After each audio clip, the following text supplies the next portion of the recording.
Hey guys, Sean here. Welcome back to another Frugal vlog. Hope you guys are doing good. Hope you're taking care. I am in the midst of my evening walk. Don't worry, this is not going to be a walking video. I've got regular footage for you.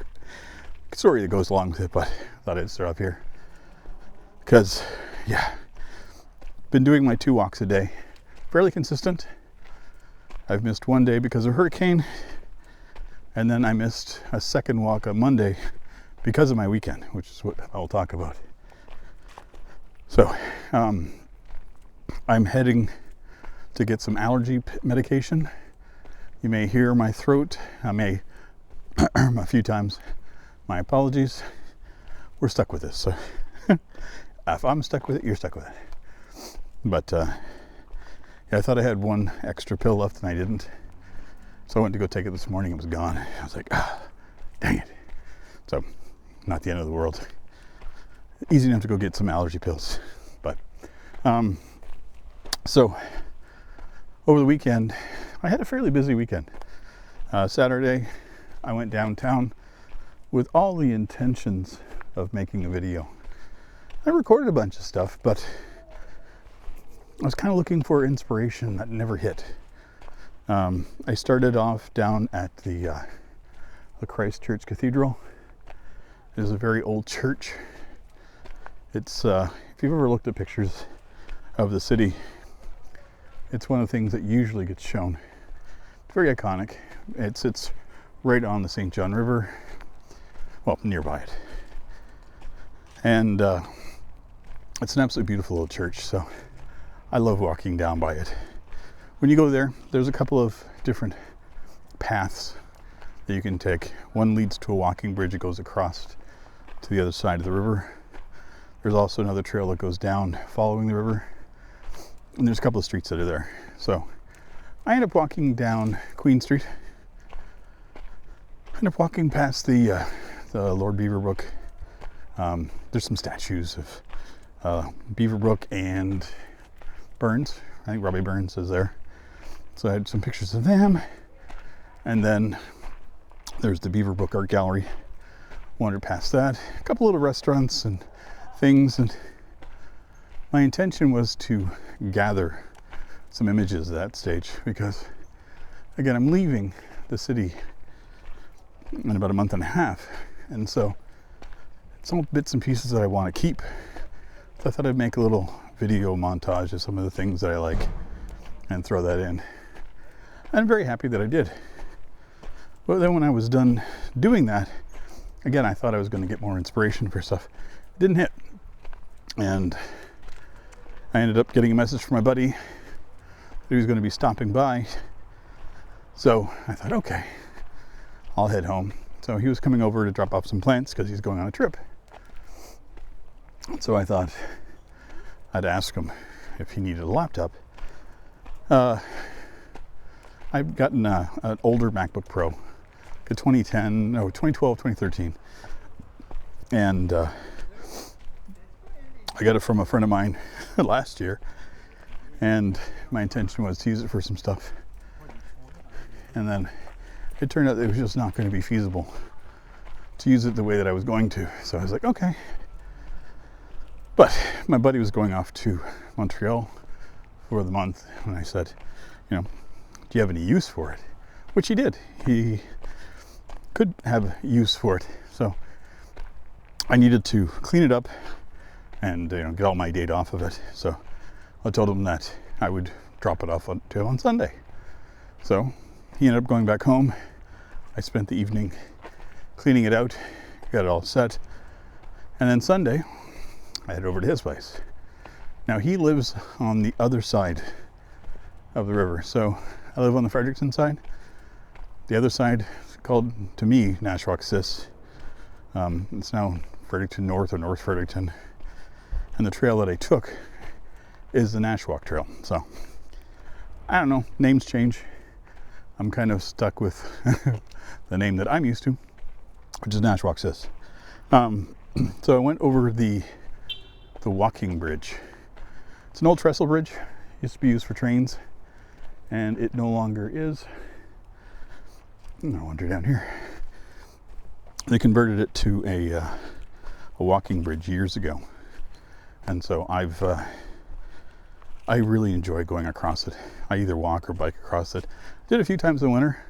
Cold, stupid, but beautiful area, beautiful walk, beautiful bike ride. And so when I got over to the other side, the trails branch out. You have a bunch of different directions you can go.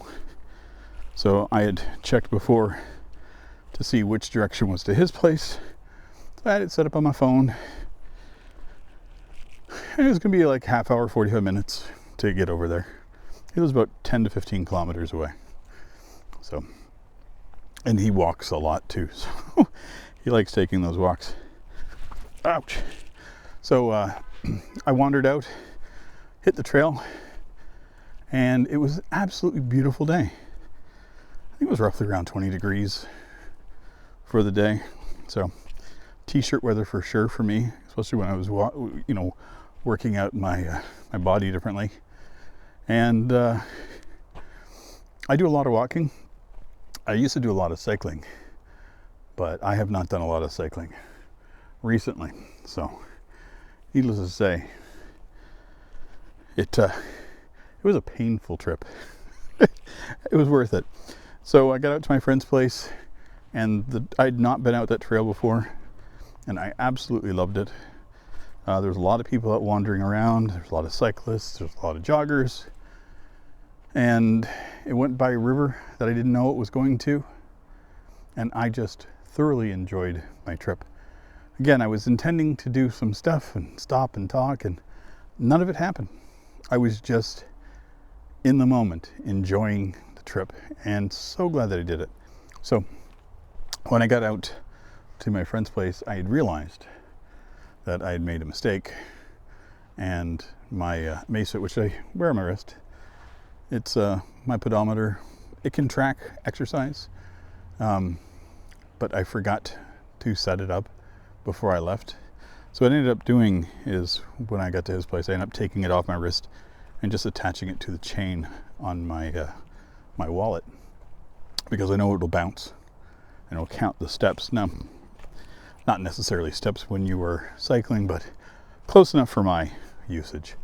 Now the watch does have the ability to track, cycling or a bunch of other exercises, but I never use it. And the reason being is that the light sensor that a lot of these watches use, it affects me.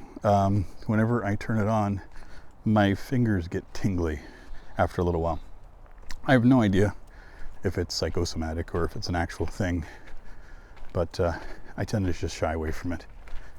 Makes my life a lot easier if I don't have to deal with it. So anyway, not the end of the world. So I had my watch attached to my chain, headed back, and again, loved the trek out there. Was feeling it a little bit in my legs and my back, my butt for sure, because I've yet to find a seat that is perfect for cycling. But I was about 3/4 of the way back when I realized that I needed to stop bicycling. I was getting a couple little cramps and a couple of muscles that I knew that if I pushed, I was going to hurt myself. And they're muscles that I don't normally use when I'm walking, so I thought, I'll just walk. Just walk back. So I did. I got off the bike, and it was near the footbridge, or the walking bridge coming back. And I just walked across and walked through downtown, up through my park, and got back home. I still ended up doing roughly 12,000 steps for the day. But obviously, steps versus distance and everything else. And I went for a good walk and a good bike ride in one day, which is okay. Which leads me to Monday, where I went out and had my walk at my lunch break. Great walk, got home, and went to go take my walk at night, and I realized I was exhausted. So I didn't take another walk. I took the night off. I figured Sunday I did more than what I registered, so it all averages out. But yeah, that was my weekend. So a little bit different video. I don't quite know what I'm doing yet with this, so, but we're playing with things as I go along. But I hope you guys enjoy. And again, if you like my content, I would greatly appreciate it. If you're not subscribed, please feel free to, like, comment, share if you can. I don't know what the sharing thing, but that's what we are asked to say. Again, I'm a fairly new channel to doing this, but I'm going to be traveling overseas soon, and I want to make this as an income for me to maintain doing stuff when I'm away. But anyway, I appreciate everybody that checks these videos out, and I will see you all in the next one. Take care, everybody. Bye-bye.